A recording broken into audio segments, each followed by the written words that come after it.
Hello, welcome.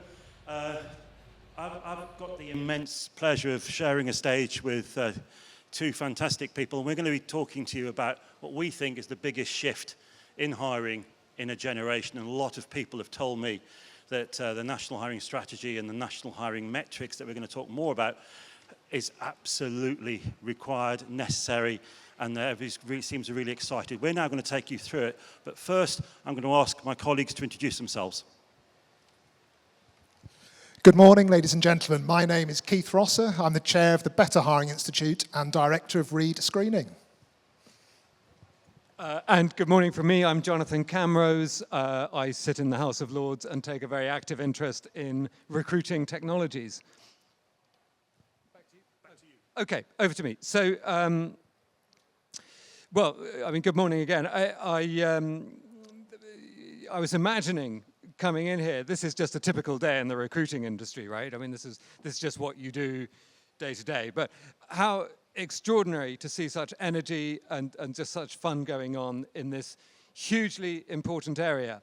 Now, recruiting for me remains the greatest unsolved problem in management. I mean, obviously it's partially solved, otherwise none of us would be here, but it's not completely solved. And I would like us briefly to imagine a world in which it really is completely solved.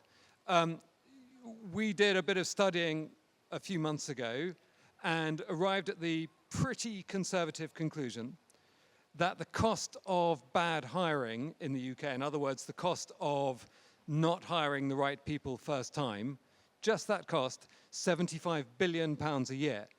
So that tells us that, you know, there are literally £75 billion lying around that can be picked up by removing errors in hiring. And that's fairly exciting. But I think there are a lot of intangible benefits to getting hiring right that were all of us in this tent on this field today really well placed to try to influence for a better outcome. And I'll just offer a couple of examples of that. The first example is around skills. Now, back in the previous government, when I was lucky enough to be AI minister, one of the problems we were wrestling with was, okay, we've got AI coming, there's a good chance it's really going to be quite disruptive in taking people's jobs. How are we going to protect people from that kind of disruption? We need to give them new skills. And then we start going, right, great, okay, so what new skills do people need? And at that point, I had a sort of bit of an epiphany. I was like, it shouldn't really be up to the government to try to determine what skills people need. There should be, in an efficient hiring marketplace, the market should be sending clear signals to people, what skills do you need? And if the marketplace is efficient, that will send messages to everybody wishing to participate in the marketplace. These are the skills that are getting hired at the moment. Here's how to acquire those skills. So it would just, by that factor alone, significantly raise our collective productivity. The other examples, you might think is a bit flaky, but actually I think there's something about our shared national happiness. You know, nothing is more misery-inducing than doing a job you don't particularly like. And by contrast, few things are as satisfying and happiness generating as doing a job that you really do like, doing the job that is right for you, and indeed being surrounded by other people who are doing the job that is right for them. And you know, you may be tough, gimlet-eyed professionals who don't care about the emotions of it, but just happiness is going to boost our collective productivity. So that said, I'm going to hand over to the professionals, but let me reiterate the one point. Everybody here today has an opportunity to lead this revolution to improve the practice of hiring, and everyone will benefit in the country if we're able to do that. So great to be here, wonderful to meet. I hope to meet as many of you as possible if it doesn't get too hot. But meanwhile, let me hand over to the brilliant Keith Rosser. Thanks very much.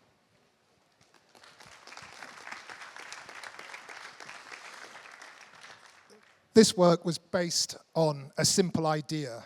The idea was that people deserved better. The idea that the country actually deserved better hiring. The simple idea was that we should make UK hiring faster, fairer, and safer. The aim that we make UK hiring the fastest globally, the fairest in the world, and the safest it can be. The simple idea that for a lot of people, it's not currently okay. Young people, students applying for hundreds of jobs to get 1 or 2 interviews, reported 1 in 4 over 50s offered job only. People from minority faiths and backgrounds applying for 65% more jobs than other people to get the same type of outcome. Young people call the selection process the rejection process. So the simple idea that we needed to improve. Years, decades, perhaps even centuries of iterative improvements to hiring just haven't moved the dial enough. To an industrial revolution mill owner, they would recognize much of how we hire today. And hiring has always lacked a national strategy. Why would it have had a national approach? Until now. Last year, in the Houses of Parliament, we launched the UK's first ever national hiring strategy with Lee Barron MP, Lord Hanson and many others, and 200 people from industry in the room. That strategy had 29 recommendations. The strategy was born earlier than its launch. The strategy was born when the UK created a hiring task force. That hiring task force announced in Parliament with people like Peter Cheese, the Chief Exec of CIPD, Viscount Camrose, Lord Holmes, and many people from industry came together and worked with over 400 organisations to create the national hiring strategy. As Viscount Camrose has said, broken hiring costs the UK £75 billion a year in inefficiency, in vacancy management, in lost tax revenue to the Treasury, in benefits bills. And it should be a national priority to sort this out. You've heard that already from Viscount Camrose. This is high priority stuff. Hiring needed to be heard, and it needed to be heard at the highest levels.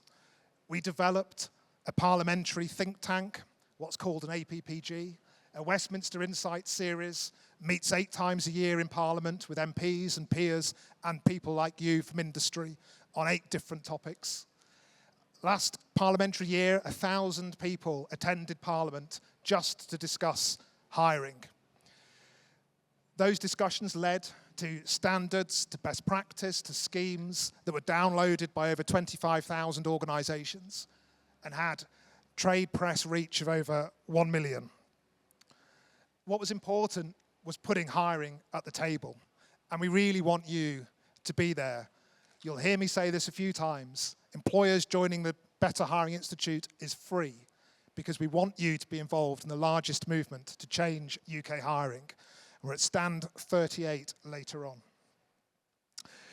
The strategy also recognised we needed a vision for recruitment technology. So last year, the UK's first RecTech Trade Association was launched in the House of Commons by the Right Honourable Chloe Smith. Today it has over 60 members already, everything from job boards through to employment screening companies. And that vision is already solidifying. Those members are developing intuitive job matching for the future. More on that later. They're developing standards to take us forward. But we also recognise that strategy without measures is meaningless. It's a book that sits on a shelf. It's hot air that goes nowhere useful. So one of those recommendations was to create for the first time national hiring metrics. Adrian Thomas and the RL 100, the RL community, many of you here today, had a massive role to play in developing those sets of metrics. And those metrics are hugely important for how we drive forward the future of hiring. And there's more on that a bit later. So there's strategy, there's measures, there also needs to be standards.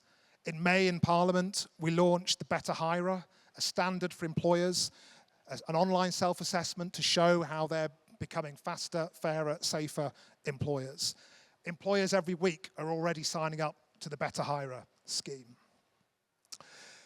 So that's the introduction about the work we're doing. I'm now going to hand you over to Adrian, who will talk you through the national hiring metrics. Hey. Thank you, Keith. It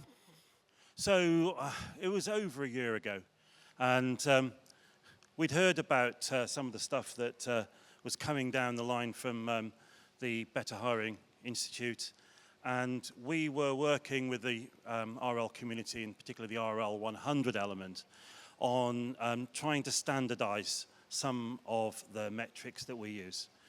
And it was a problem. Everybody used the same words, and the two most common phrases was time to hire, cost per hire, but nobody measured the same thing.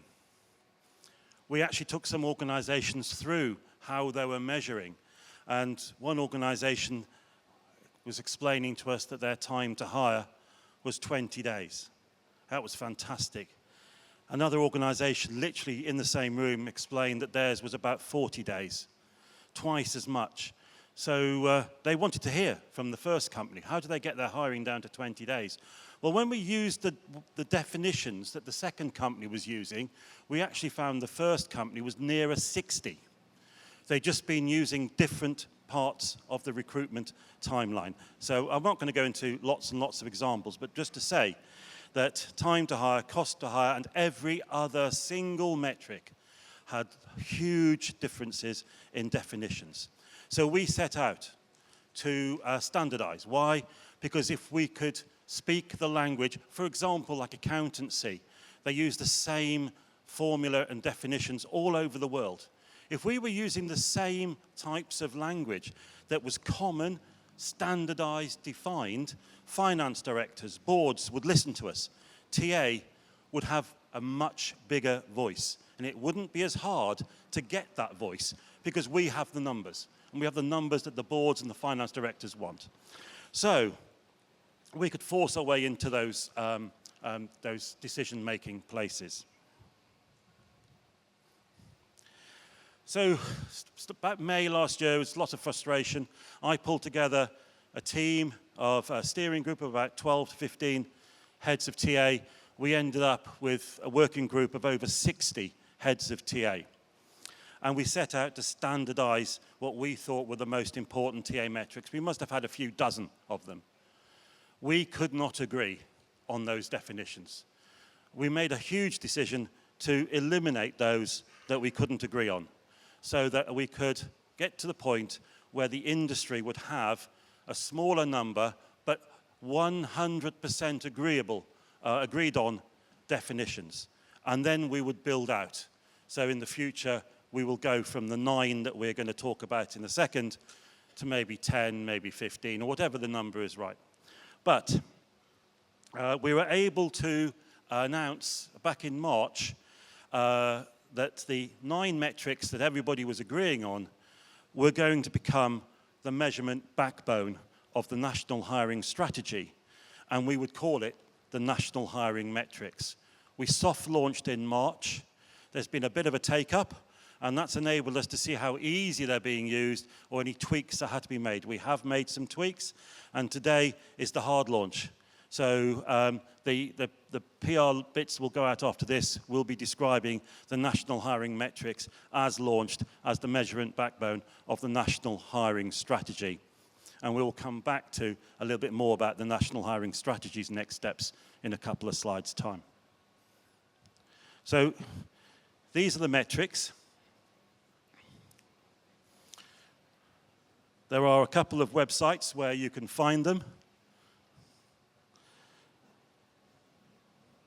I'm also going to give you a QR code in a minute. Thank you. Now, these 9 metrics, you'll find one thing. I think there's one thing really interesting in it. The word hire does not exist. We don't use time to hire. It's time to offer, time to start, and other types of things. Vacancy ratio, there's retention rates. So in talking to some of the boards that, of the companies that are involved in developing these, they were saying how, well, a quote, refreshingly commercial these were. There's no fluff here. These metrics can be seen by the business to impact the business, and they want these types of metrics. Why didn't we have the word hire? Well, there's two reasons. One, nobody could agree on a definition of the word hire. And secondly, we wanted to make a stand that this is different. This is a milestone and a change.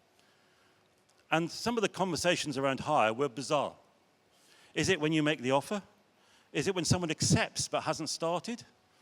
Is it when they start? Is it on completion of probation?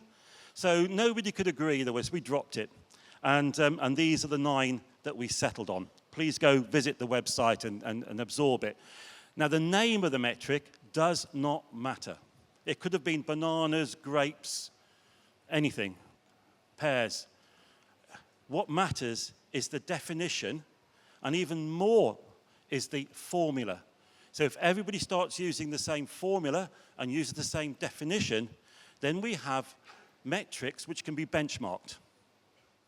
And we are unable to do that at the moment. People throw away words like the average time to do something is. But when you ask the second question, what did you measure from and to, it doesn't match up, even internally often, but never mind with the industry or their competitors. So for the first time, we are now able to benchmark our industry.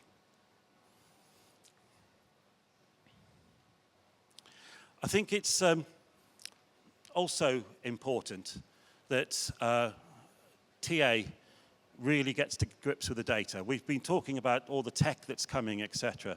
We have got to become more savvy of the data that we're using. We should have realized that our data was unbenchmarkable years ago.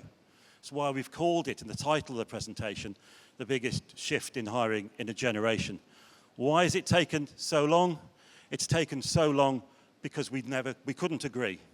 We spent more time arguing amongst ourselves, and yet here we are with boards and the industry calling out for us to take a lead in this area. Well, how can you benchmark? Well, there's 3 ways. You can take away these definitions and directly benchmark. Use the formula, use the definition, calculate it yourself, or if you've got some data analysts in your team, even better. But introduce this to your company and calculate it yourself, share it with your colleagues, share it with your competitors or your industry groups, and you can benchmark. ATS integration is the second route. We've just got 3 listed there that have already coded the metrics into their products. We are talking to a large number of others, and we'll be announcing those shortly. But my expectation is that the national hiring metrics will be coded as standard into ATS. Already, an ATS that's not listed there has told us that potential clients are asking them if they can report on the national hiring metrics. It's that type of pull that we're really trying to generate. And thirdly, if either of those aren't convenient for you, we have got a benchmarking service delivered by Jeremy Thornton and his company Talent Benchmarking. If you scan the QR code on there, it will take you directly to a sign-up site. Well, not sign, you drop your email on, and Jeremy will explain what is involved with taking on the benchmarking service. And Jeremy's here. Jeremy, stand up and give everybody a wave.